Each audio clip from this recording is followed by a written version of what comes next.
starts now. Now on the news at 6, within the next hour, President Donald Trump will hold a rally in Conroe. More on the event and what we can expect from the former president coming up. And could this latest wave of COVID-19 be on the decline? We talked to one of the city's top doctors about what to expect in the coming weeks. And the Skeeters no more. The Space Cowboys officially here. We're live at Constellation Field for the big unveiling. Hello again, everyone. I'm Tom Abrams. Thanks for being with us on this Saturday evening. We do want to begin tonight with a story we've been following throughout the day. Tonight, we know one person is charged after an Uber Eats driver was injured when his car was shot at in Northwest Harris County. Investigators tell us the driver was driving on Yellow Pine when several shots were fired. The driver pulled into a yard trying to retreat, but more gunshots were fired. He then drove to Woodland Oaks trying to call for help. The driver is expected to survive. Sheriff Ed Gonzalez tweeted they have charged 29-year-old Omar Sanchez with aggravated assault.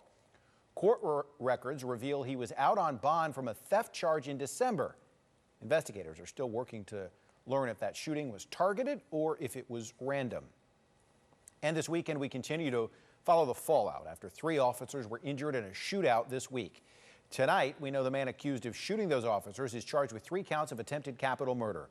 31-year-old Roland Caballero has not yet been booked into the jail for that shooting, but he is under arrest. Caballero has been in the hospital for a gunshot wound to the back of his neck. Investigators believed Caballero first used a modified pistol in Thursday's shooting, but surveillance video also showed him with a different weapon, one that's believed to be created on a 3D printer at home.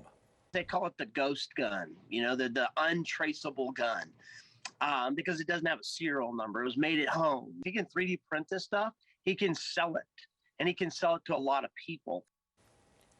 2 of the 3 officers have been released from the hospital. Police recovered both of the weapons. Well, the stage is set as former President Donald Trump getting ready to speak at a Save America rally in Conroe tonight. Here's a live look at the stage just ahead of the former president taking the stage tonight at 7. ABC13's Brooke Taylor is there, and she has more on what we can expect tonight.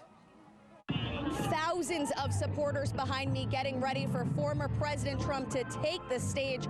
He's going to be joined by many local and state leaders who he has already endorsed. We're talking about Governor Greg Abbott, Lieutenant Governor Dan Patrick, and the Attorney General Ken Paxton, all up for re-election. Now, Trump may no longer be in office, but his influence is obvious right here in Texas. Many running in the GOP primaries actively sought his endorsement.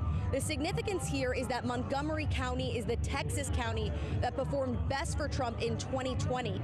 Democrats haven't won a statewide seat in Texas since the 90s.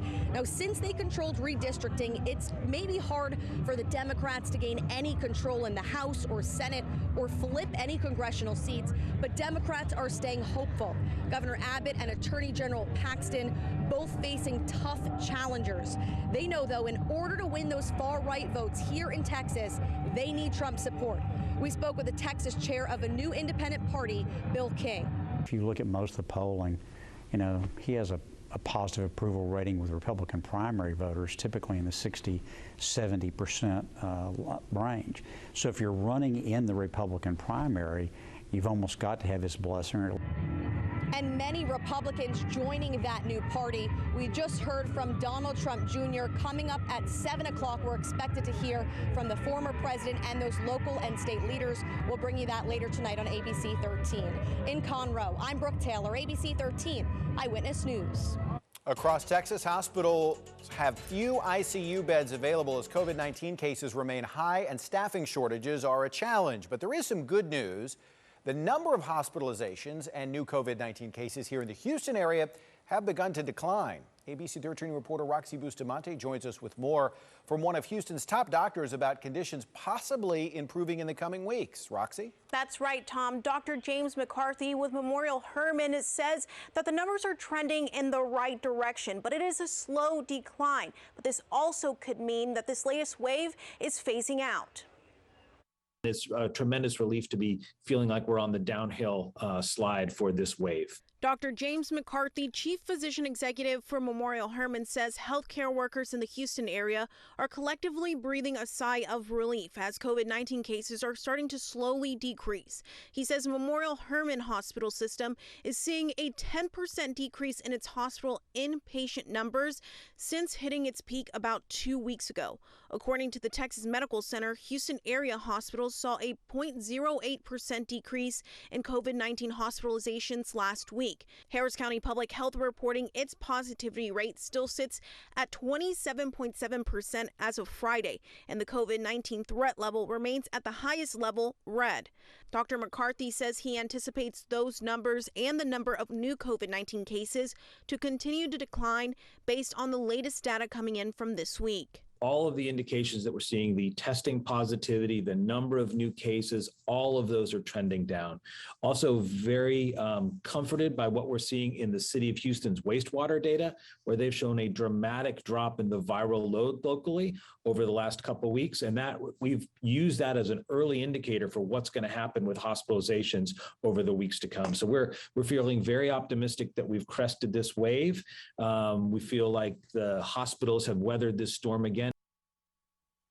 Are also keeping their eye on any potential new variants, such as the Omicron subvariant, which as of Friday, the CDC says that there's very low circulation in the United States right now. Reporting live, Roxy Bustamante, ABC13 Eyewitness News. Roxy, thank you for that live update. We're also following some major breaking news from the NFL. After 22 seasons, Tom Brady is reportedly retiring. Our sister network, ESPN, first reported that news, and the NFL followed up with this tweet, writing, GOAT, #Thank you, Tom. Brady will finish with 7 Super Bowl wins, 3 MVPs, and he is first all-time in passing yards and passing touchdowns. There is yet, however, no official announcement from Brady. Let's take a look now at our weather in the coming days with meteorologist Rachel Breyers. A beautiful weekend so far, Rachel, but as we've seen, this pattern of Monday and rain seems on the forefront again. Yeah, I mean, you're exactly right. I mean, Mondays in general, we're all, we're easing into the week. We're getting there. We're starting off the week, and then we just keep getting this rainfall. And that's what we are, again, expecting as we head into this next Monday. So if you want to, get outdoors, do it tomorrow. It is going to be an absolutely gorgeous day. Temperatures to start off the day tomorrow, not going to be quite as chilly as what we had this morning, but still going to be cool. So you still need a jacket as you head out the door. Looking at a temperature near 41 at 6 a.m. By noon, though, in the mid-60s, and then high temperatures tomorrow going to rise all the way up into the upper 60s with full sunshine. It is going to feel fantastic. And again, I do want to reiterate, get outside tomorrow because big changes come up heading into Monday as our next storm system makes its way on through, bringing widespread rainfall to much of southeast Texas. And we could be looking at some heavy rainfall in spots, most of us seeing between 1 to 3 inches of rain. But if we see some heavier showers or even a couple of storms, it's possible we could see up to 6 inches of rain. So yes, we do have to watch for the potential of some street flooding as we head throughout the day on Monday. We'll break down the timing and what exactly you can expect coming up. Rachel, thank you. Well, families came together for one cause today, and that's to raise awareness for their loved ones missing in our community. This is the 9th year families have attended the Houston Missing Persons event on National Missing Persons Day. It is put on by many agencies, which include Crime Stoppers, Texas EquiSearch, and Texas Center for the Missing. Those families still grieving showed up to raise awareness and offer support to others by sharing their stories in front of wider audiences in hopes that someday they find closure. They continue to grieve. They want answers.